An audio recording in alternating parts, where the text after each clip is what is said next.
Hello friends, good morning. আমার চ্যানেলে আপনাদের সবাইকে স্বাগত। আজকে সকাল সকাল মা পুজো করতে বসে গেছে। আসলে আজকে মাই ঘর ঝাঁট দিয়েছে, ঘর মুছে নিয়েছে আর পুজোও করছে। আসলে কালকে তো আমার উপবাস ছিল, সেই জন্য সকালের দিকে একটু বেশি টায়ার্ড লাগছিল শরীরটা, তাই একটু দেরিতেই ঘুম থেকে উঠেছি। আবার তার উপরে ননির স্কুলও ছুটি আছে, তো ভাবলাম ঠিক আছে একটু দেরিতেই ঘুম থেকে উঠবো। আজকে যেহেতু ননির স্কুল নেই, তাই সকাল সকাল ননি সানি দুজনকেই চান করিয়ে দিয়েছি। আর এখন দেখুন ননি ওর ভাইকে টিপ পরিয়ে দিচ্ছে। আমাকে বলল, মা তুমি তো ব্যস্ত আছো, তাহলে আমি কি ভাইকে একটু কাজলের টিপটা পরিয়ে দেবো? আমি বললাম ঠিক আছে, যদি তোর হাতে পড়ে তো পরিয়ে দে। তো অনেক বদমাইশি করছিল, কিছুতেই ও টিপ পড়বে না। তবু ননি ওকে যা হোক করে বুঝিয়ে বাজিয়ে টিপটা পড়ালো। তো কীরকম টিপটা পড়ালো একবার দেখে নিন।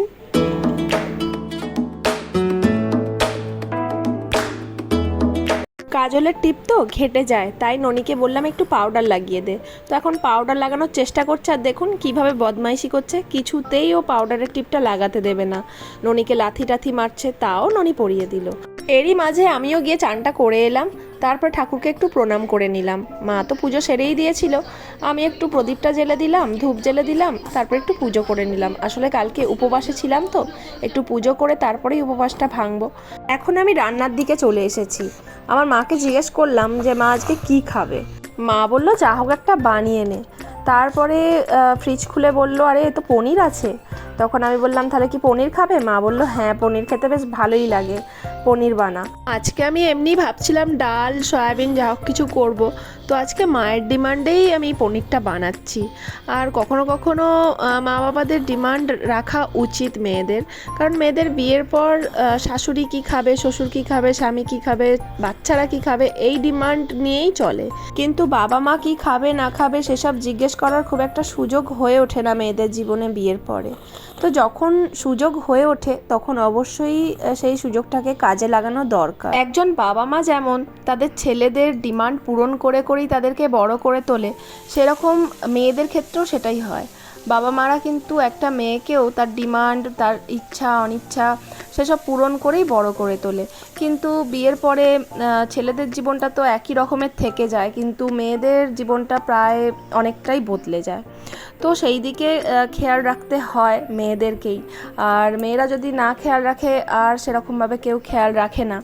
তবে আমি এই ক্ষেত্রে অনেকটাই ভাগ্যবতী যে আমার বাবা মা যখন আমার শ্বশুরবাড়িতে আসে তখন সবাই কিন্তু ওদের অনেক খেয়াল রাখে, আর সবাই কিন্তু ওদেরকে অনেক যত্ন করে।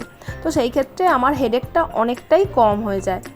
যেহেতু আমি এখন নিরামিষাশী হয়ে গেছি, সেই জন্য আমার বাপের বাড়ির লোক এলে বা কেউ এলে একটু আমার অসুবিধে হয়, কেননা আমি মাছ মাংস আর খাই না, সেই জন্য আর বানাতেও আমার ইচ্ছে করে না। তো সেক্ষেত্রে যখন আমার শাশুড়ি বাড়িতে থাকে তখন খুব সুবিধে হয়, উনি সবার জন্য এবং নিজের জন্য ননভেজ বানিয়ে নেন। তো আজকে যেহেতু শাশুড়ি বাড়িতে নেই, সেই জন্য আর মাকে জিজ্ঞেসও করিনি যে ননভেজ কিছু খাবে কি না। আর তাছাড়া মা এমনিতে বলতেই থাকে যে না না তুই যা বানাবি তাই ভালো, আর নিরামিষ খেতে মায়েরও নাকি ভালো লাগে।